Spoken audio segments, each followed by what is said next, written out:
Assalamualaikum warahmatullahi wabarakatuh. Bismillahirrahmanirrahim. Alhamdulillahirabbil alamin. Wassalatu wassalamu ala asyrofil mursalin sayyidina Maulana Muhammadin wa ala alihi washabbihi ajmain, amma ba'du. Para pemirsa Yumu TV atau video tutorial Yumu, cara cepat membaca kitab kuning yang dirahmati Allah selalu, insya Allah. Pada pertemuan kali ini kita akan melanjutkan pembahasan kita tentang Fudlah 2 mengenai tawabi plus idhofah, yaitu kata-kata lafaz-lafaz yang sering mengikuti dari lafaz sebelumnya. Dia tidak pokok, tidak menjadi inti dari mubtada, khobar dan seterusnya, tapi dia mengikuti mubtada, mengikuti khobar, mengikuti maf'ul bih, ya, mengikuti atau menjelaskan mereka semuanya. Alhasil inilah yang sudah kami gambarkan kemarin, kita jelaskan lagi, yaitu pertama idhofah. Idhofah dalam penjelasan saya yang lalu, episode sebelumnya, yaitu kata majmu' dari dua kata lafaz atau lebih yang maknanya sebetulnya menunjukkan makna satu. Dia kalau dipisah sangat tidak jelas, beda dengan yang lain. Kalau dipisah kadang masih jelas, maknanya masih nampak, mudah dipahami. Contoh di sini adalah saubu zaidin. Jadi lafaz yang kedua dan seterusnya wajib dibaca jar. Saubu zaidin, babu hadidin, al-ja'du sa'ri, makrul laili. Ini semuanya bentuk daripada idhofah.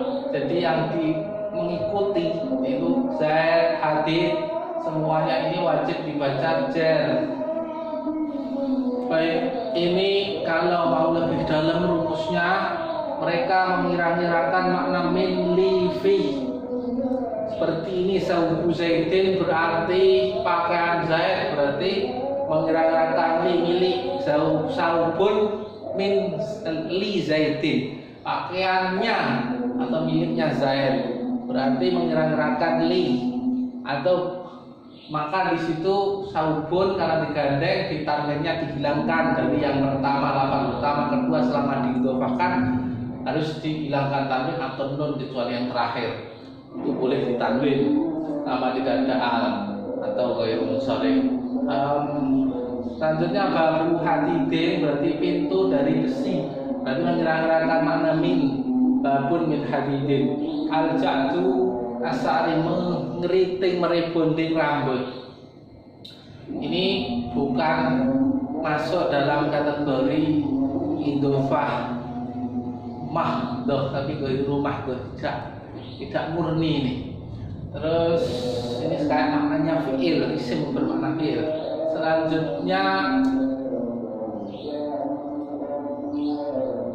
makrul laili, yaitu mengira-ngirakan fi, makar, mereka daya, memperdaya fil laili, di dalam malam hari, pada malam hari. Selanjutnya untuk susunan nakirah makrifat ini biasanya rumus yang lebih sederhana dalam nahwu. Adapun yang lebih sederhana lagi tadi sudah saya bahas, yaitu kalau idhofah dipotong tidak jelas maknanya, babun saja tidak jelas, jabun apa. Tapi kalau mau lebih jelasnya lagi, yaitu ini ada rumus nahwu nakirah, dia mesti berbentuk ini. Nah ini singkatan nakirah, ma ma'rifat, gosi, goiru sifat. Gosi itu goiru sifat, berarti bukan sifat, bukan bermakna yang. Jadi di sini ini seperti ini nakirah, ma'rifat karena isim alam, nama gosi, nama nakirah, ma'rifat goiru sifat. Ya, babu hadidin nakirah goiru sifat. Terus ini makrifat goiru sifat, makrifat goiru sifat. Ya, dari di sini harus bermakna fi'il, tidak isim sungguhan. Makanya goiru mahdoh, tidak murni isim. Al-ja'ad itu merebonding atau mengkeriting rambut. Ini sebetulnya harus ada fa'ilnya, subjeknya hilang. Seseorang mengkeriting rambut, mestinya ini bisa jadi maf'ul bih, asakro. Jadi beda kasusnya, ini harus makrifat sifat dan lafadznya isim yang tidak murni, isim yang bermakna fi'il. Terus kemudian ini nakirah makrifat makrul lail wiru sifat, ya, tidak ada bermakna yang di situ. Selanjutnya untuk na'at atau sifat, di sini rumusnya adalah nakirah sifat atau makrifat sifat. Contohnya koma zaidun, al-aqilu zaidun makrifat, al-aqilu makrifat, maka ini harus ikut zaidun al-aqilu, ada alnya, al-aqilu yang berakal, yang berdiri zaid yang berakal. Selanjutnya nakirah ya, nakirah ini makrifat. Itu saya telah melihat rajulan aqilan, seorang laki aqilan yang berakal, berarti ini nakirah ya. Selanjutnya biasanya berupa isim fa'il, isim maf'ul, dan seterusnya, itu sifat ya. Untuk taukid itu makrifat ghairu sifat, itu untuk taukid maknawi ya. Makrifat ghairu sifat biasanya menggunakan kulun, ajma'u, akta'u, absa'u, dan seterusnya, artinya semuanya ya. Ini contoh ja'a zaidun nafsuhu, jika menggunakan lafaz-lafaz itu namanya taukid maknawi. Ini wajib nafsu diidhofahkan pada dhamir. Maka di sini kan makrifatnya ini karena idhofah nafsuhu. Zaidun makrifat ya. Al qaumu enggak boleh qaumun, ja'a qaumun enggak boleh. Memang ini satu rumusnya makrifat ghairu sifat. Kecuali ajma'una itu boleh ajma'uhum ya, ja'al qaumu kulluhum ajma'uhum, boleh ajma'una itu boleh ya, dua-duanya itu boleh nakirah, boleh makrifat, kecuali ajma'una. Adapun taukid lafzi menguatkan, artinya mereka semua menguatkan. Maratu bi rajulin. Nah ini boleh nakirah atau makrifat seperti ghairu sifat keduanya.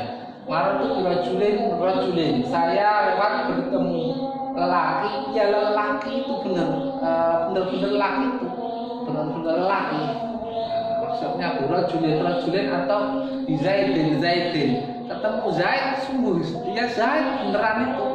Nah, dari sini ini namanya penekanan, inilah taukid.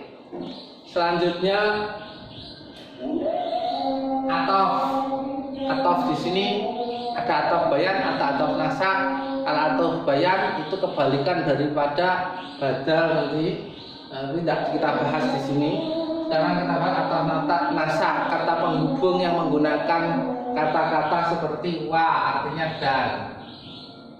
Kita menggunakan lakin, tetapi, fa, maka kemudian summa, setelah itu al, atau am, ataupun au ima, atau ada kalanya, lakin, tetapi, hatta, hingga au ima, atau ada kalanya, bal, bahkan aula, artinya atau tidak. Contoh ja'a zaitun, ya karena ini zaitun ya, karena jadi subjek fa'il, maka ini mengikutinya. Wa bakrun, telah datang Zaid dan Bakar. Kalau mau difa silahkan, ja'a zaitun fa bakrun, telah datang Zaid kemudian Bakar, atau summa ja'a zaitun summa Bakar, dan seterusnya. Itu harus mengikuti yang di depannya, yang diikutkan, yang dijelaskan, yang disambungkan. Inilah yang disebut tawabi, mengikuti.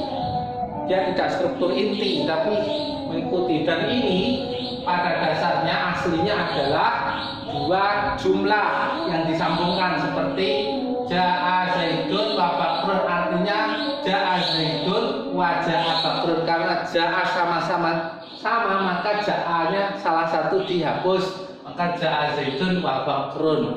Jadi begitu memahami atof ya. Yang terakhir yaitu badal.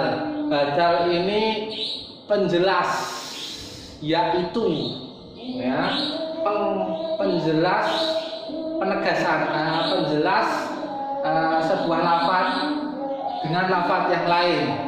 Contohnya adalah ihdinas siratal mustaqim. Tunjukkanlah kami ya Allah ke jalan yang lurus. Jalan yang lurus itu apa penjelasannya? Siratal ladzina an'amta alaihim. Nah, itu contohnya, yaitu jalan orang-orang yang Kau beri nikmat pada mereka. Rumusnya adalah ma'magosi, ma'rifat ghairu sifat. Contohnya ini, ihdinas siratal mustaqim, as-sirat ini ma'rifat. Terus yang menjelaskan siratal ladzina idhofah ma'rifat, ini ghairu sifat. Terus yang kedua nama gosi, nakirah ghairu sifat. Contohnya nomor 2, innalil muttaqina mafaza hadaiqa wa aknaba. Sungguhnya bagi orang-orang yang bertakwa mafazan mendapatkan keuntungan. Hadaiqa yaitu kebun-kebun, wa aknaba dan anggur-anggur. Ini keuntungannya berupa apa? Hadaik. Ini penjelasnya dari ini nakirah mafazah, hadaiqa sama-sama nakirah ghairu sifat. Adapun yang ketiga nakirah ma'rifat ghairu sifat seperti ila siratin mustaqim siratillah. Siratin mustaqim, sirat ini nakirah, siratin mustaqimin. Sedangkan penjelasnya siratillah ma'rifat yaitu idhofah. Selanjutnya ma'rifat nakirah ghairu sifat, yaitu contohnya lanas fa'am bin nasyah, ya. Ini ma'rifat bin nasyah, yaitu ubun-ubun, ya. Nasyatin kadibah, ini penjelas dari nasyah yang awal, ini nakirah. Ma'rifat dijelaskan oleh nakirah. Ya, dari sini ma'rifat nakirah ghairu sifat, ini contohnya lanas fa'am bin nasyah, nasyatin kadibah. Demikian bentuk daripada fudlah 2 yang merupakan penjelas dari mubtada, khobar, penjelas dari fa'il, penjelas dari jar majrur ataupun penjelas dari lafaz-lafaz yang lain sebagai fudlah atau fadlah satu yang sudah lewat. Demikian, silahkan dipraktekkan. Selamat belajar. Jangan lupa, jangan canggung-canggung untuk bertanya kepada kami jika susah, atau bertanya kepada sekeliling Anda yang Anda rasa tahu atau lebih tahu. Demikian, subhanakallahumma bihamdik asyhadu an la ilaha illa anta astaghfiruka wa atubu ilaik. Assalamualaikum warahmatullahi wabarakatuh.